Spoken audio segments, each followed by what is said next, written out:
It's an extraordinary business model, and that business model is something we have all just sort of embraced and taken for granted, and Android has now emerged as an open source variant of that, and of course there are now wonderful devices and plenty of apps in that domain to create the competitive pressure which makes this probably a very mature landscape now. That application innovation is a wonderful thing. We all embrace it. What is interesting, however, is that environment is transitioning to these other devices towards laptop. I mean, Apple have already agreed to make that environment available and are already doing that on their laptops and computers. You can already buy an Android-enabled television, so Android applications can in fact already be run on Android TVs.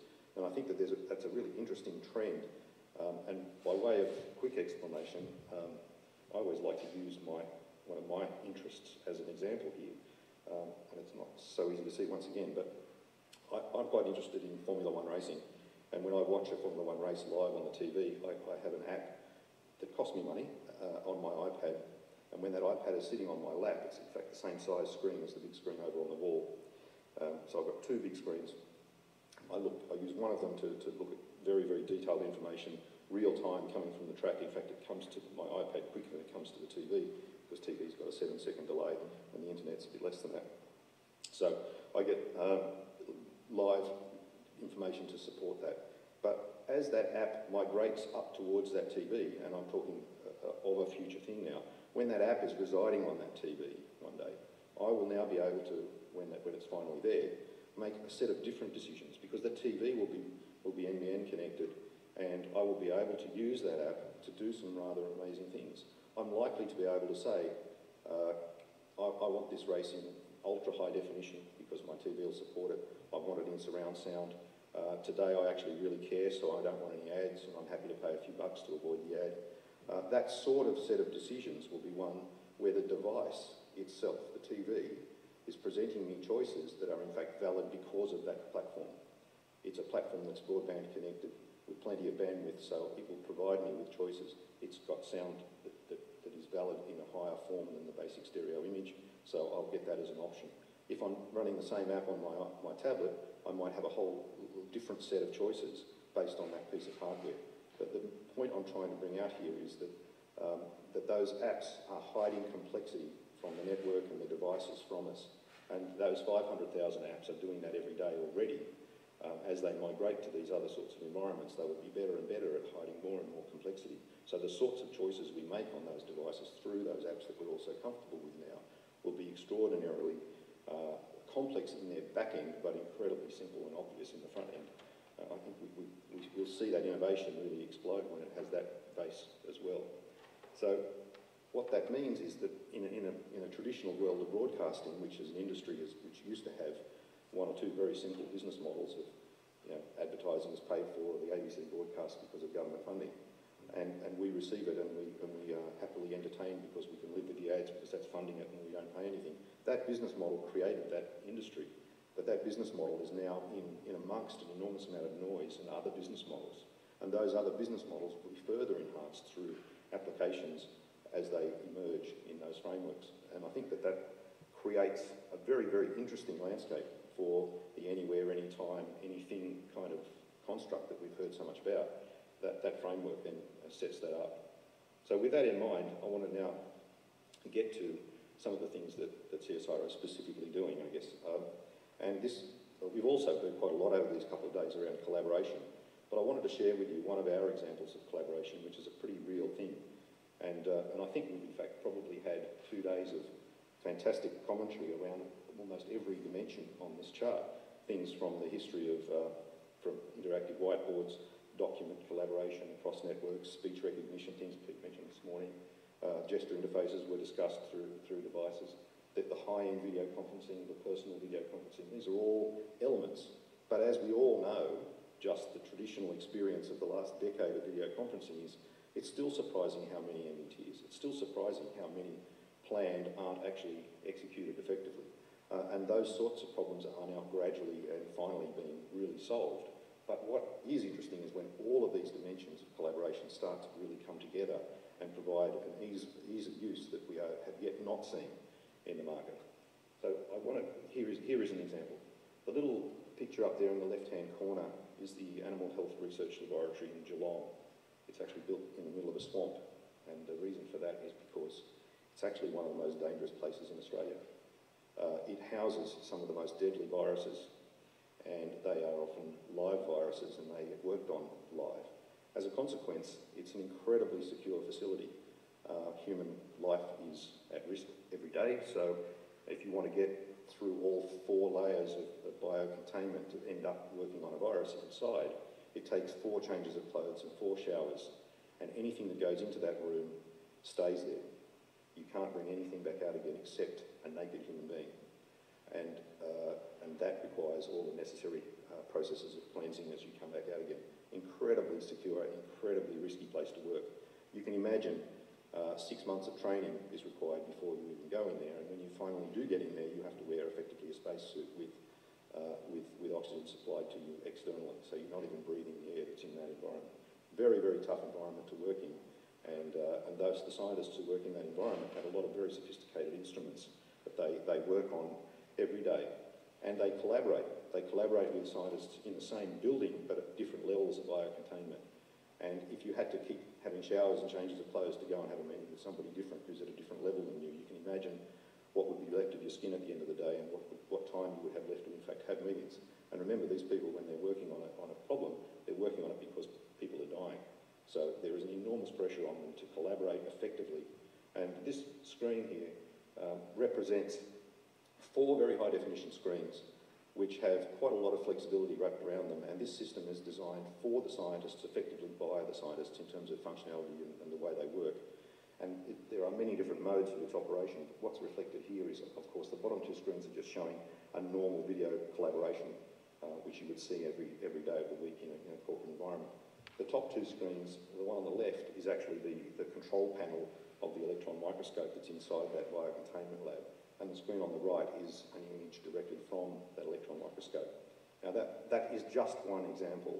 Every instrument in that lab is controllable through this environment. And every scientist on either of those locations, in fact that can extend to several other locations as well, can control that instrument and can look at the images from the instrument equally and in a very collaborative sort of way. They also can share documents. In fact, they're sharing a complete desktop working environment, so that anything that they're doing they can share with all of the other people participating in this environment. And that is a very, very interesting thing, because I know many people have used video collaboration tools where you hand control from one speaker to another as you go work through a collaboration experience. But in this environment, everybody has control all the time, and it requires human protocols to in fact embrace how this works effectively.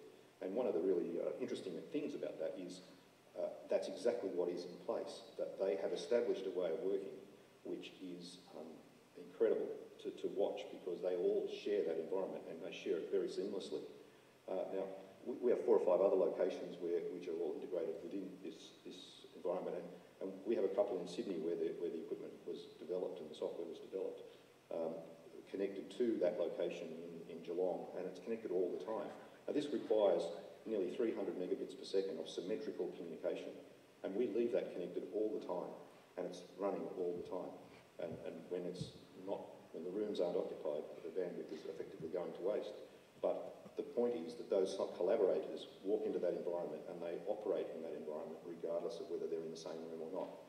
So that's a really interesting kind of capability in collaboration that we're already using every single day. And this is one of the things that we're currently adding to that environment. This isn't in the operational environment yet, but we found that at least in one of the locations, there was quite a lot more scientists working on things that could fit around those screens.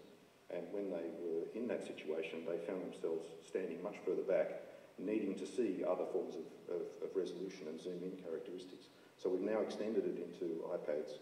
We've given the capability to each individual to look at any part of the environment themselves, control it, and still see what's going on in the bigger picture. And this is just showing you some of those human interactions that go to make this an even more interesting and collaborative environment. And this also works very effectively with multiple people doing things at multiple times. So the ability to go from a macro view to a zoomed-in view very, very simply and easily is pretty important. Now that's something that I'm actually just finalising a commercialisation deal with, and we hope that through the course of, in fact, the next few months, we will start to see this sort of capability being added to corporate boardrooms and other places where intimate collaboration and very sophisticated collaboration is actually required in the marketplace. So this is one. This isn't a CSIRO project, but it's a consequence of that sort of very, very high bandwidth, very, very low latency. And what this is T-Bone Burnett. Maybe you have heard of him, maybe you haven't. He's a very elderly gentleman who plays guitar and sings, and is quite a landmark blues folk singer in the US. And he is really housebound now. He's too old to get around, but he can still sit in his home and play guitar and sing. So he's been joined into this concert in Chattanooga, and that's halfway across the US. And they are performing live together from two different locations. There are very few examples. We talked a little bit about this yesterday, and I used the example of the Tasmanian theatre company that I'm involved in. But this is one of the only ones I've been able to find any video evidence of. And these guys are performing live, separately, and with sufficiently low latency that it works. And that's a classic evolution of collaboration in a very artistic and collaborative kind of way. I wanted to also say a couple of things about teleworking. And this picture, you may think, has very little to do with teleworking, but it tends to highlight a couple of key things. In my last organisation, I had to provide an OH&S photo to the HR department to get permission to telework. This is the photo that I used. My study is a place I do very little work, and you can see my interest is in guitars and guitar making.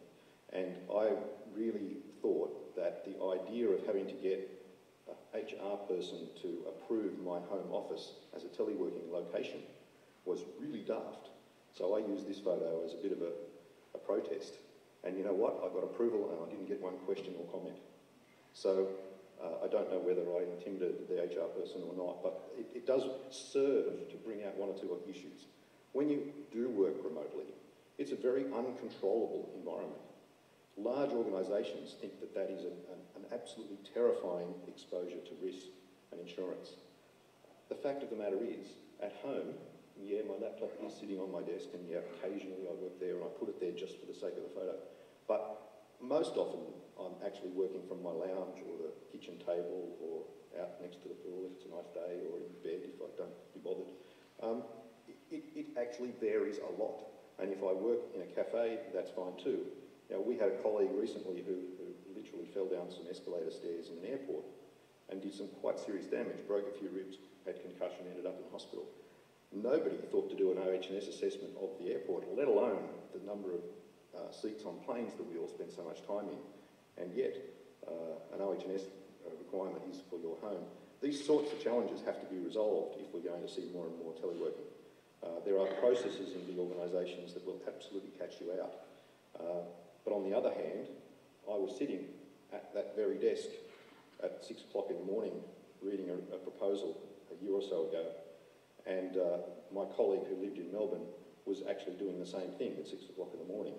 He tried to connect to me on Skype. I was sitting in front of the laptop. We had a video call. We looked at each other and thought, oh my God, we're both still in our pyjamas. Thankfully, we both were still in our